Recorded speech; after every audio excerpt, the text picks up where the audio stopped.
Success मंत्रा, V shape future.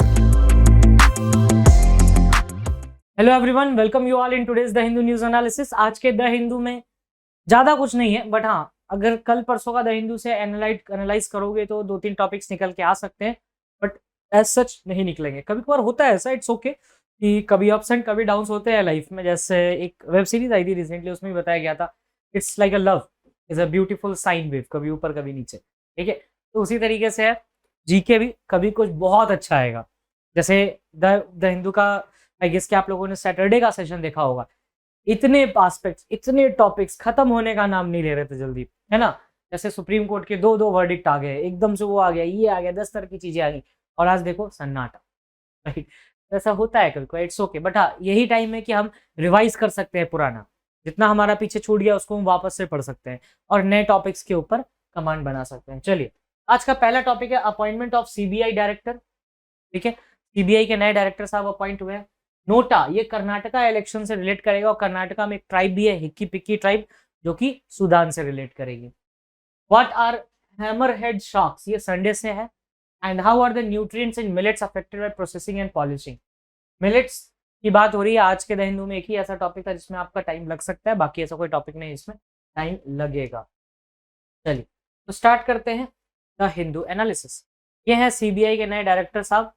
Karnataka director general है, Karnataka DGP है, कर्नाटका कार्डर पे है, डायरेक्टर जनरल ऑफ पुलिस है ये, और इनका नाम है प्रवीण सूद। इसमें दो बात याद रखना है, एग्जैक्टली इनका नाम क्या है और कहाँ के डीजीपी है, तो कर्नाटका के डीजीपी हैं ये दो चीज याद रखनी है।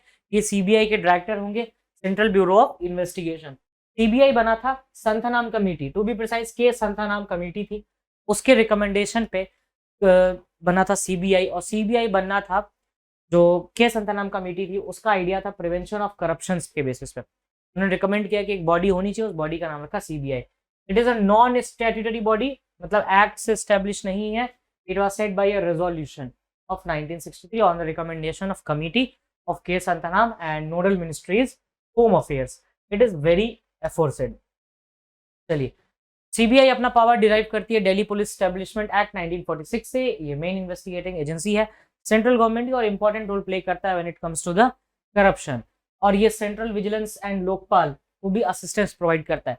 सेंट्रल विजिलेंस बनता है 1964 में, और लोकपाल तो भी नया ही है, Lokpal and Lokayukta act 2013। Right, ये बातें आपको पता ही होंगी इसमें, और मैंने ऐड कर ही दिया इसमें। राइट, चलिए नेक्स्ट देखते हैं। It is also a nodal police agency in India which coordinates on behalf of the Interpol. Interpol से यही कनेक्ट करता है। इंटरपोल का हेडक्वार्टर है लियोन, फ्रांस में। राइट, उसके बाद मोटो क्या है, इंडस्ट्री, इम्पार्शियलिटी एंड इंटीग्रिटी। और कंट्रोल, इसका ये मोटो है। Nodal ministry, ministry of personal, public grievance and pensions. और वैसे मिनिस्ट्री देखें तो मिनिस्ट्री इसको देख दाख रही है सब होम अफेयर्स की मिनिस्ट्री में। Right, appointment of CBI director की बात करें तो CBI is headed by a director, obviously का डायरेक्टर होते हैं जिनको एक एडिशनल डायरेक्ट हेल्प कर रहे होते हैं। Central government director on recommendation of 3 member committee होती है, वो रिकमेंड करती है कि कौन डायरेक्टर होंगे। जैसे अभी सूद साहब का अपॉइंटमेंट हुआ है, सेंट्रल गवर्नमेंट में 3 मेंबर ऑफ कमेटी होगी, CJI, prime minister as chairman and leader of opposition of Lok Sabha. It same like election commission का केस जो अनूप बर्नवाल में रिकमेंड किया गया था, ऑलमोस्ट वही चीज है ये। The director of CBI has been provided security of 2 years का टेन्योर होता है as of the CBC act of 2003। Central vigilance commission ऐसा 1964 में आया था, लेकिन जो सीबीसी एक्ट है वो 2003 में आया था। राइट, तो ये चीज है इसमें।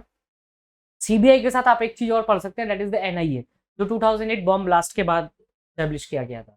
राइट, और सीबीआई के हेड डायरेक्टर का टेन्योर आपको पता चली गया है, 2 years का टेन्योर होता है। सीबीआई करंट डायरेक्टर, और इनको एक कमिटी नियुक्त करती है, उस कमिटी में 3 लोग होते हैं। दैट इज द लोकसभा का लीडर ऑफ अपोजिशन, ठीक है, उसके बाद chief justice of India and prime minister, तो ये तीनों रिकमेंड करती हैं नाम। इस बार सूद साहब का अपॉइंटमेंट हुआ है। Now NOTA, NOTA is basically mean to none of the above, ये आपको रिलेट करता है अबाउट द कर्नाटका इलेक्शन। तो चलो, कर्नाटका इलेक्शन, ये नोटा पे जाने से पहले एक बार इलेक्शन कमीशन वापस से रिवाइज कर लेते हैं, आप लोग भूले ना हो आई गेस। इलेक्शन कमीशन का article 324। Who was the first election commissioner of India? Sukumar Sen. Who was the current election commissioner of India? Current आप बताएंगे मुझे कौन है? राजीव कुमार है, ये कौन है? इसमें एक चीज है, वीएस रमा देवी का नाम याद रखना है, only women CEC, VS Rama Devi का नाम आपको याद रखना है। Election commission is basically a 3 member body as of 1989 act, ठीक है। उसके बाद ये इनिशियली 1 मेंबर बॉडी था। इलेक्शन कमीशन को 3 मेंबर बॉडी बनाया गया after the Dinesh Goswami committee. Election commission में और इसमें कुछ खास देखने के लिए है नहीं, 3 मेंबर कमेटी वगैरह देख ही लिया। इलेक्शन कमीशन का टेन्योर 6 ईयर्स और 65 years of age, whichever is earlier, ये चीज होता है टेन्योर। नाउ अब हम आ जाएंगे नोटा पे, क्योंकि नोटा हमारा अभी मेन टॉपिक है यहाँ पे कि एग्जैक्टली भाई ये नोटा से रिलेट करना है पूरी चीजों को। तो इसमें अभी नोटा का फिगर 2.6 लाख चला गया कर्नाटका असेंबली में।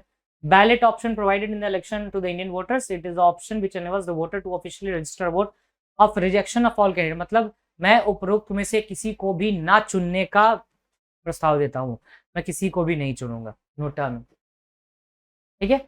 लेकिन अगर कोई वोटर नोटा चूज करता है, उसका ये बताता है कि उसका वोट ही नहीं हुआ, वो वोट काउंट नहीं होता। फिर ऑब्जेक्टिव क्या है, to enable electors not to be, मैं किसी को पसंद नहीं करता, अगली बार जब होगा तो पार्टी में भी कुछ अच्छे कैंडिडेट्स आए, क्योंकि इससे लोगों ने रिजेक्ट किया है, देयर आर चांसेस कि कुछ अच्छे कैंडिडेट्स आए। First use in 2013 assembly elections in 5 states में यूज किया गया था, तो ये याद रखना, क्लैट आपसे डायरेक्टली क्वेश्चन पूछ सकता है, ठीक है। Chhattisgarh, Mizoram, Rajasthan, Delhi and MP, and later in 2014 general elections में भी इसको यूज किया गया। पहला कंट्री जिसने नोटा को यूज किया था, that was the Spain, I guess, yes it's Spain, that sorry France, it was France who used NOTA for the first time, right. और first Asian country to use NOTA is Bangladesh, ये चीज याद रखना, first Asian country था। अगर आप बात करोगे first Asian country to use NOTA is Bangladesh, और ओवरऑल की बात करेंगे तो फ्रांस, ठीक है। 5 स्टेट्स है जहां पे नोटा पहली बार यूज किया गया 2013 में, इस Chhattisgarh, Mizoram, Rajasthan, Delhi and MP. It was introduced into electoral process following the 2013 supreme court directive of PUCL versus union of India case, इसे हम नोटा केस भी बोल लेते हैं, public union for civil liberties और वर्सेस यूनियन ऑफ इंडिया। चलिए अब next पे जंप कर सकते हैं। How does a person cast NOTA vote, कुछ नहीं होता, बूथ पे सबसे नीचे लिखा होता है नोटा, वहां पे क्लिक कर दो, वो हो गया आपका वोट रजिस्टर कर लिया गया नोटा के अंदर। नाउ हैमरहेड शार्क्स, ये है हैमरहेड शार्क्स, हैमरहेड शेप्ड होता है इनका, नहीं कहते हैं हैमरहेड शार्क्स। अब हैमरहेड शार्क्स की खास बात देखते क्या है, न्यू स्टडी के हिसाब से ये अपना ब्रीथ होल्ड कर सकती है ऑलमोस्ट फ्रीजिंग कोल्ड वाटर में ड्यूरिंग द डीप डाइव्स, मतलब डीप डाइव जब कर रही होती है तो अपना ये जो ब्रीथ है उसको होल्ड कर सकती है। हैमरहेड शार्क्स के बारे में पढ़ लेते हैं क्या है, क्या पता किसी एग्जाम में आ जाए वन लाइनर में। हैमरहेड शार्क्स ये फ्लैटेंड हैमर है, ये शोवल शेप्ड शाफ्ट होता है, हैमर शेप्ड याद रखो बस इतना, क्यों कलिश करना है। ये 360 डिग्री विजन होता है, एक बात ये पता होनी चाहिए। 9 स्पीसीज होती है हैमरहेड शार्क के, और सबका लेंथ ब्रेड सब अलग होता है। ये एक्सोथर्मिक होती है, मतलब वार्म ब्लडेड नहीं, कोल्ड ब्लडेड होंगी। Animals meaning that they have no internal way to control their body temperature, ये बाहर के टेम्परेचर से कंट्रोल करती है। डिस्ट्रीब्यूशन ये ज्यादातर आपको ट्रॉपिकल टेम्परेट मेरीन वाटर्स में मिलेगा, ये माइग्रेटरी है और सीजनल है। देखो है ना, पोलवर्ड जाती है ड्यूरिंग द समर, मतलब ये कोल्ड ब्लडेड है, ऑब्वियसली ऊपर जाना चाहेंगे। Features, the upper sides of this fish are greyish brown, white bellies, impressive triangular and scented teeth and like the edge of the saw's blade, blade की जैसा shape से पानी खा जाएगा। स्पेशल सेंसर्स होता है, दे डू नॉट ले ये eggs, female give birth to the young ones, ये चीज इंपॉर्टेंट है, ये एग्स नहीं ले करते हैमरहेड्स।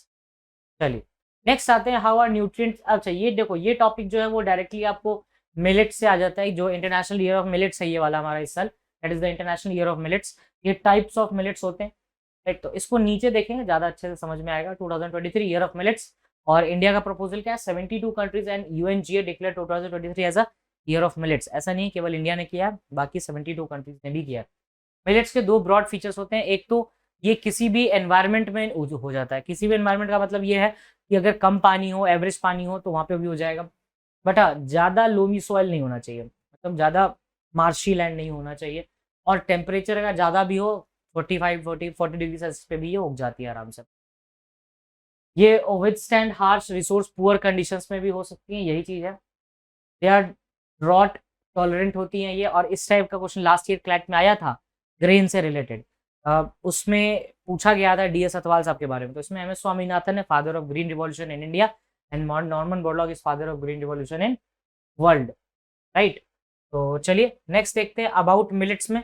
दे are rich source of protein, fibre, mineral, iron, calcium and low glycemics index. Millets are mostly grown in kharif season, ये जो अभी वाला 3 सीजन होते हैं, राबी, जायद एंड खरीफ। जायद जहाँ पे कुकम्बर वगैरह उगता है, खरीफ सीजन ये गर्मी वाला, और राबी उसके बाद वाला। मेजर मिलेट्स, मेजर से टाइप देख लो, ऊपर भी लिखा है, यहाँ पर भी है पर्ल मिलेट। सबसे ज्यादा इंडिया में पर्ल मिलेट प्रोड्यूस किया जाता है, और ओवरऑल 20% इंडिया मिलेट प्रोड्यूस करता है वर्ल्ड का, और 1% एक्सपोर्ट भी करता है। India is the largest producer of millet, ये याद रखना, ये क्वेश्चन आ चुका है last year. Agriculture food and development authority के according India is the largest producer of millet, और देख लो 40.51% पर्ल मिलेट निकालता है इंडिया हर साल, और sorghum is 8%। MS Swaminathan research foundation ने बताया भी है कि thrive of national land and upland in the hilly regions.